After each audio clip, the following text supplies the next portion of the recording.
Price Lord. கர்த்தருடைய நாமம் மகிமைப்படுவதாக. இந்த நாளில் மறுபடியும் உங்களை சந்திக்கிறதுல நான் மிகுந்த மகிழ்ச்சி அடைகிறேன். மத்திய 24வது அதிகாரத்துல நம்ம அநேக வசனங்களை தியானித்து கொண்டிருக்கிறோம். அவருடைய வருகைக்கான அடையாளங்களை குறித்து நம்ம தியானித்து கொண்டிருக்கிறோம். அதன் அடிப்படையில நம்ம பாருங்க, வருகைக்கான அடையாளத்துல பல அடையாளங்கள் இருக்குது.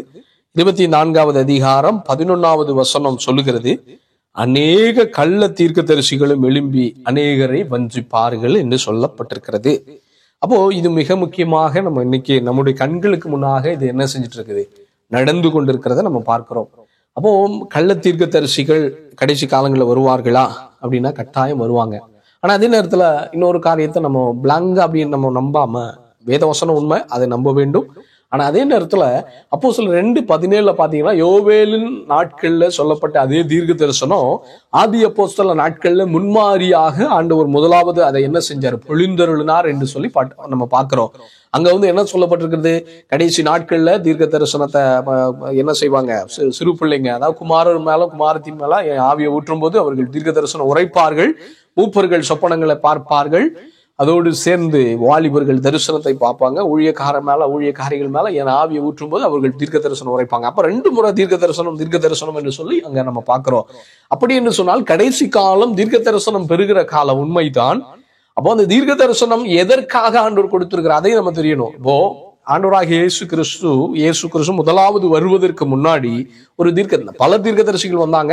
ஆனால் ஆண்டவருடைய வருகையை, அதாவது முதல் வருகையை இந்த பூமியில கொண்டு முதல் நூற்றாண்டுல இன்ட்ரோடியூஸ் பண்ணது, இயேசு கிறிஸ்து பூமிக்கு வரும்போது அவரை இன்ட்ரோடியூஸ் பண்ணி தீர்க்க தரிசனம் பேசுறது யார் என்று சொன்னால், ஸ்திரீகளுக்குள்ள மிகப்பெரிய தீர்க்க தரிசி என்பது இயேசுவாலேயே சாட்சி கொடுக்கப்பட்டதான யோவான் ஸ்நாபகன் என்று சொல்லி ஆண்டவருடைய வார்த்தை சொல்லுது. அப்போ நல்ல தீர்க்க தரிசிகள் கடைசி காலங்களில் எழும்புவாங்க, பெருகும். ஏன்னா கடைசி நாட்கள் வெளிப்பாடுகள் பெருகிற ஒரு காலம். இது ஒரு புறம் இருந்தாலும் வருகிற காலங்களில் டீட்டெயில்ஸா பார்ப்போம்.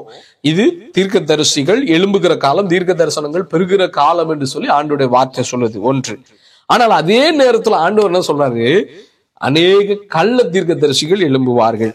அப்போ கள்ள தீர்க்க தரிசிகள் எழும்புகிறார்கள் என்று சொல்லி ஆண்டவருடைய வார்த்தை சொல்லுது. அப்ப கள்ள தீர்க்க தரிசிகள் எழும்புறாங்கன்னா இந்த உலகத்துல கள்ள தீர்க்கதரிசிகள் பலர் உண்டு. பலர் என்ன செஞ்சிருக்கிறாங்க, இந்த உலகத்தை விட்டு போயிட்டாங்க. சிலர் இன்னும் இருந்து கொண்டுதான் இருக்கிறாங்க. நல்ல தீர்க்கதரிசிகளும் இருக்கிறார்கள். அப்போ எப்படி இவங்களை 2 பேரும் கண்டுபிடிக்கிறது? அப்போ கள்ள தீர்க்கதரிசிகளை கண்டுபிடிப்பதற்கு நிறைய வழிகள் இருக்கிறது. அந்த வழியில ஒரு சில வழிகளை மட்டும் இன்னைக்கு நம்ம என்ன செய்ய போகிறோம், அதை நம்ம தியானித்து ஆண்டுடைய வார்த்தையை நம்ம பெற்றுக்கொண்டு நாம் இந்த கள்ள தீர்க்கதரிசிகளுக்குள்ள நம்ம அகப்பட்டு விடாதபடிக்கு, இல்லைன்னா நீங்களும் நானும் கள்ள தீர்க்கதரிசிகளாய் மாறி விடாதபடிக்கு இந்த வார்த்தைகள் நம்மை பலப்படுத்துவதாக என்று சொல்லி நான் ஆண்டவரை சமூகத்திலிருந்து பயத்தோடு இதை நான் பேசிக் கொண்டிருக்கிறேன். பாருங்க, 2 பேதுரு 2வது அதிகாரம் 1வது வசனம் சொல்லுது, கள்ள தரிசிகளும் ஜனங்களுக்குள்ளே இருந்தார்கள், அப்படியே உங்களுக்குள்ளும் கள்ள போதகர்கள் இருப்பார்கள். அவர்கள் கேட்டுக்கேதுவான வேத புரட்டுகளை தந்திரமாய் நுழைய பண்ணி தங்களை கிரயத்துக்கு கொண்ட ஆண்டவரை மறுதலித்து தங்களுக்கு தீவிரமான அழிவை வருவித்துக் கொள்ளுவார்கள் என்று சொல்லி ஆண்டவருடைய வார்த்தை சொல்ல. அன்புக்குரிய கர்த்தருடைய பிள்ளைகளை, அப்போ இந்த கடைசி காலங்கள்ல கள்ள தீர்க்கதரிசிகள் பெருகிற காலத்துல நம்ம வாழ்ந்து கொண்டிருக்கிறோம். அப்போ அவங்க செய்கிற காரியங்கள் என்ன அப்படி பாத்தீங்கன்னா, வேதத்தை புரட்டுவார்கள். வேதத்தை என்ன பண்ணுவாங்களா, புரட்டி வசனத்தை என்ன பண்ணுவாங்க, நன்றா இருக்கிற வார்த்தைகளை என்ன பண்ணுவாங்க, புரட்டிடுவாங்க. இப்போ நான் போன வீடியோல கூட சொல்லியிருப்பேன், நானே வழியும் சத்தியமும் ஜீவனுமா இருக்கிறேன் என்று ஆண்டவர் சொன்னாரு. ஒரே ஒரு வழிதான், ஆண்டவராகிய இயேசுவை சந்திப்பதற்கு ஒரே ஒரு வழி. அந்த வழி என்ன வழி? இயேசு கிறிஸ்து மூலமா தான் போக முடியும். உலகத்துல பல மதங்கள் இருக்கலாம், ஆனால் இயேசு கிறிஸ்து மதத்தை பிரசங்கிக்க வரவில்லை. அவர் இந்த நித்தியமான வாழ்க்கையை கொடுக்கும்படிக்காக, ஜனங்களுக்குள்ள இருக்கிற பாவங்களை விளக்கும்படிக்காக, பாவத்தை போக்கும்படிக்காய் இந்த உலகத்துல அவர் இரட்சகராய் பிறந்தார். அவர் இரட்சகராய் இந்த உலகத்துல கடந்து வந்தார். உங்களை என்னை ரட்சிக்கும்படிக்காக அவர் இயேசு கிறிஸ்து மாத்திரம்தான் வழி என்று சொல்லி ஆண்டவர் சொல்லி இருக்க, இதை துரித்து பேசுறவங்க இந்த உலகத்துல இன்னைக்கு பேசி நிறைய பேர் எழுப்பி கொண்டிருக்கிறாங்க. அதை தான் நான் கடந்த வீடியோல கூட நம்ம பார்த்திருப்போம். புளூரலிசம் என்று சொல்லக்கூடிய, அதாவது எல்லா மதங்களும் ஒரு இடத்துலதான் ஜாயிண்ட் ஆகுது, அதான் பரலோகத்துலதான் ஜாயிண்ட் ஆகுது. நோ, இது வேதத்தை புரட்டு என்று சொல்லி நீங்கள் அறிந்து கொள்ள வேண்டும். இதெல்லாம் என்ன செய்வாங்க, இந்த கடைசி காலங்கள்ல என்ன செய்வாங்க, பெருகுவார்கள் என்று சொல்லி நம்ம என்ன செய்யணும், அதை அறிந்து கொள்ள வேண்டும். இன்னும் ஒரு வேத புரட்டு இருக்குது பாருங்க. இந்த உலகத்துல உலகத்துல பல பல மதங்கள் இருந்தாலும் அதுல குறிப்பாக இன்னொரு காரியத்தை பாருங்க. இயேசு கிறிஸ்து என்ன செய்தார்? இந்த உலகத்துல மரிக்கவில்லை. அவர் பிறந்தது உண்மைதான், அவர் தீர்க்கதரிசி தான் எல்லாம் சொன்னாங்க. ஆனா அவர் என்ன செய்யல, கடைசியில மரிக்கிற நேரத்துல அவருக்கு பதிலாக இன்னொருத்தர் மரித்தாரு. இயேசு டைரக்டா பரலோகத்துக்கு போயிட்டாரு அப்படின்னு சொல்லி இயேசு கிறிஸ்துவுடைய ரட்சிப்பை என்ன பண்றாங்க? கொச்சைப்படுத்துகிறாங்க. அதாவது அவர் மரிக்காமல், அவர் ரத்தம் சிந்துதல் இல்லாமல் பாவ மன்னிப்பு இல்லை என்று சொல்லி வேதம் சொல்லுகிறது. உலகத்துல இருக்கிற பல மதத்துல இருக்கக்கூடிய அந்த மதிப்புகள் காரியங்கள் எல்லாம் பலி இல்லாம என்ன இல்ல, அவர் ரத்தம் சிந்துதல் இல்லாம பாவ மன்னிப்பு இல்லை என்று சொல்லி இருக்க, இயேசு கிறிஸ்து கடைசியில எஸ்கேப் ஆயிட்டாருன்னு சொல்லி ஒரு வேதத்தை புரட்டி என்ன பண்றாங்க? வஞ்சித்து அநேகர் என்ன செய்யறாங்க? வஞ்சனைக்கு நேராய் நடத்துகிறாங்க. 1 யோவான் 4:2-3 சொல்லுது. இவர்களை என்ன சொல்லுகிறது தெரியுமா? இவர்களை குறித்து ஆண்டுடைய வார்த்தை சொல்லுகிறது, இவர்கள் அந்தி கிறிஸ்துவின் ஆவி உடையவர்கள். நான் சொல்லுகிறது 6ஆம் நூற்றாண்டுல உண்டான இன்னொரு மதம், இன்னொரு சமயத்தை சார்ந்தவர்கள் இப்படி பேசிக்கொண்டிருக்க. இதெல்லாம் வேதத்தை புரட்டுகிறதான காரியங்கள். இதெல்லாம் கள்ள தீர்க்கதரிசிகளுடைய அடையாளங்கள் என்று சொல்லி நம்ம அறிந்து கொள்ளணும். அது மாத்திரமல்ல, இப்ப நம்ம படித்ததான 2 பேதுரு 2வது அதிகாரத்துல படித்தோமே வசனம், அதுல பாருங்க, முதலாவது என்ன பண்றாங்க? வேதத்தை புரட்டுவார்கள். 2வது என்ன பண்ணுவாங்களா? தந்திரமா பேசுவாங்க, டெக்னிக்ஸா பேசுவாங்க. அவங்க பேசுறது தப்பா மாதிரியே இருக்காது. இப்ப இன்னைக்கெல்லாம் பாருங்க, அதிகமா பேசுறது இயேசு கிறிஸ்து நம்மளை ரட்சிப்பது எதற்காக? இந்த உலகத்துல பணத்தோடு பொருளோடு சந்தோஷமா நம்ம இருக்கணும், சந்தோஷமா நம்ம என்ன பண்ணுவோம், அதெல்லாம் ஒரு புறம் இருந்தாலும் ஆண்டவர் சொல்றாரு, முதலாவது தேவனுடைய ராஜ்யத்தையும் நீதியையும் தேடு, அப்பொழுது இந்த இவைகள் எல்லாம் உனக்கு கூட கொடுக்கப்படும். ஆண்டோடைய ராஜ்யத்தை தேடாம, ஆண்டோடைய ராஜ்யத்துக்குரிய காரியங்களை செய்யாம, ஆண்டோடைய ராஜ்யத்துக்கான பணிகளை செய்யாம, நீதியை செய்யாம, 3வதுக்காக இந்த உலகத்துக்குரிய காரியங்களை மட்டுமே ஃபாலோ பண்ணும்படிக்காக இன்னைக்கு ஒரு பெரிய தந்திரமாக பிசாசு இன்னைக்கு என்ன பண்ணிட்டு இருக்கிறான்? அநேகரை மாறி இதன் மூலமாக இன்னைக்கு என்ன பண்றாங்க? ஒரு கூட்ட கிறிஸ்தவர்கள் வஞ்சிக்கப்பட்டு போய் கொண்டிருக்கிறாங்க. இதெல்லாம் ஏன்? இதெல்லாம் கடைசி காலங்களில் நடக்கிற வஞ்சனை என்று ஆண்டவர் சொல்றாரு. அப்போ தந்திரமா அவங்க பேசுவாங்க. அப்போ அந்த தந்திரத்தை நீங்களும் நானும் அறிந்து கொள்ள வேண்டும். ஏன்னு சொன்னால் சாத்தான் தந்திரமானவன் என்று சொல்லி ஆண்டோட வார்த்தை சொல்லுது. அப்போ அது கள்ள தீர்க்கதரிசிகளும் தந்திர குணமுள்ளவங்க. அப்ப தந்திரமாய் பேசும்போது நீங்கள் என்ன செய்யணும்? அறிந்து கொள்ளணும். அப்போ இவங்க ஏன் தந்திரமா பேசுறாங்க? இவங்களுடைய பர்பஸ் என்ன? ஏன் இப்படி எல்லாம் பண்றாங்க? உண்மை பாத்தீங்கன்னா, சிலவங்க அவங்களுக்கே தெரியாது அவங்க வஞ்சிக்கப்பட்டு போயிருக்கிறது. அவங்களும் ஊழியத்தை தான் பண்ணிட்டு இருப்பாங்க, ஆனா வஞ்சிக்கப்பட்டிருப்பாங்க. அப்போ அவங்களுடைய மெயின் டார்கெட் என்ன அப்படின்னா, அவங்களும் அவங்கள மாதிரியே மறுதலுக்கு நம்மளை ஆண்டவரை விட்டு விலக்கணும், ஆண்டவரை ஃபாலோ பண்றதை விட்டு தன் மனிதனை ஃபாலோ பண்ணுகிறவர்களாய் மாற வேண்டும் என்று சொல்லி அவங்கள தெரியாமலே அவங்களோட போதனைகள் அதற்கு ஏதுவாய் மாறிவிடும்.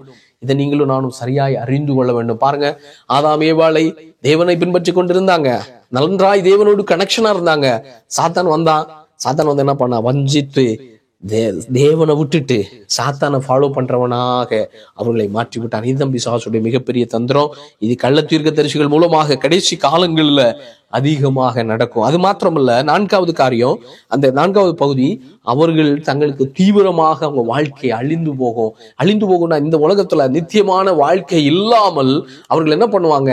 நித்தியத்தை இழந்து அவங்க வாழ்க்கை அழிவுக்கு நேராய் மாறிவிடும் அப்படின்னு சொல்லி ஆண்டோட வார்த்தை சொல்லுது. 5வது, கெட்ட நடக்கை உள்ளவர்களா இருப்பாங்க. அவங்களுக்குள்ள நல்ல குட் குவாலிட்டிஸே இருக்காது.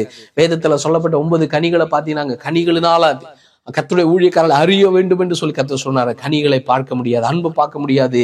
அதாவது வெளிப்படையா பார்க்கும்போது ஊழியக்காரை போன்ற காரியங்கள் தென்பட்டாலும் உள்ளாடி ஒரு எப்படி இருப்பாங்க தெரியுமா?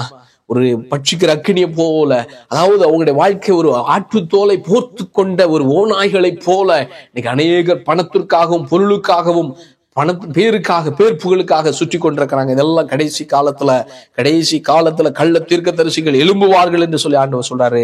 அது மாத்திரமல்ல, அநேகர் அவர்களை ஃபாலோ பண்ணுவாங்க.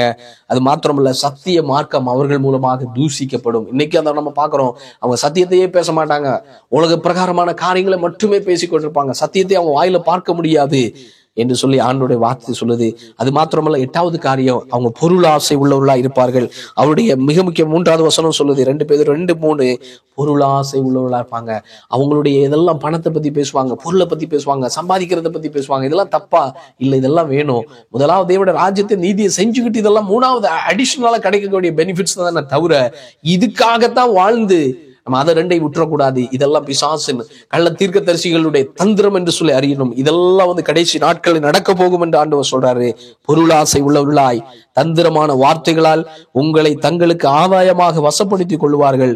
பூர்வ காலம் முதல் அவர்களுக்கு விதிக்கப்பட்ட ஆக்கினை அயர்ந்துராது என்று சொல்லி அவருடைய வார்த்தை, கர்த்தருடைய வார்த்தை சொல்லி முடிக்கிறது. அன்புக்குரிய கர்த்தருடைய பிள்ளைகளை, இந்த குவாலிட்டிஸ் எல்லாம் நமக்குள்ள இருக்கக்கூடாது. இப்படிப்பட்ட குவாலிட்டிஸ் உள்ளவங்க, பொருளாசை உடையவங்க, தந்திரமாக பேசுறவங்க, கர்த்தருடைய வசனத்துக்கு முரணாய் பேசுகிறவங்க, கர்த்தருடைய வசனத்துல குறை இருக்கிறது. இப்ப நீங்க ரீசெண்டா கூட நீங்க ட்ரெண்டிங்ல பாப்பீங்க, இந்த ஒரு யூடியூப் சேனல் லெனின் என்று சொல்லக்கூடிய ஒரு கள்ள ஊழியக்காரன் என்ன செய்கிறாரு, அவர் ஆண்டோட வசனத்தை குறித்து பேசி நிறைய ஜனங்கள் என்ன செய்தார்கள், அவரை ஃபாலோ பண்ணாங்க. திடீர்னு சொல்றாரு, வேதத்துல குறை இருக்கிறது, வேதத்துல எழுதப்பட்ட நிறைய காரியங்கள் தப்பா இருக்கிறது என்று சொல்லி ஜனங்களை வஞ்சிக்கிறாங்க. அப்போ என்ன பண்றாங்க, ஐயோ நான் இவ்வளவு நாள் நீ சொன்னதெல்லாம் நான் நம்பினேனே, என்ன ஆயிடுச்சு? ஏனென்று சொன்னால் இது கடைசி காலம். இப்படிப்பட்ட கள்ளர்கள், இப்படிப்பட்ட கள்ள ஊழியக்காரர்கள் எழும்பிக் கொண்டுதான் இருப்பார்கள். ஆனால் நீங்களும் நானும் அவர்களுடைய தந்திரமான வார்த்தைகளில நீங்க என்ன செய்யக்கூடாது, விழுந்து போகாதபடிக்கு ஆண்டவரே அப்படிப்பட்ட ஒரு தந்திரத்துல விழக்கூடாது. அப்படிப்பட்ட விழுந்து போனவர்களை கர்த்தாவே நீங்க அவங்களை தூக்கி எடுக்கணும்னு சொல்லி நம்ம என்ன செய்யணும், ஆண்டவருக்காக நம்ம நிற்கணும், அவர்களுக்காக நம்ம ஜெபிக்கணும். விழுந்து போனவர்கள் மறுபடியும் எழும்பி ஆண்டவருக்காய் நிற்கும்படிக்காக கர்த்தர் இந்த வார்த்தைகள் தாமே நம்மை பலப்படுத்துவாராக. ஒரே நோக்கம் அவருடைய வருகையில நாம் காணப்பட வேண்டும் என்பதுதான். அவருடைய வருகைக்காக நாம் ஆயத்தப்படுவோம். கர்த்தருக்கு மகிமை உண்டாவதாக. ஆமேன், ஆமேன். God bless you. Praise the Lord.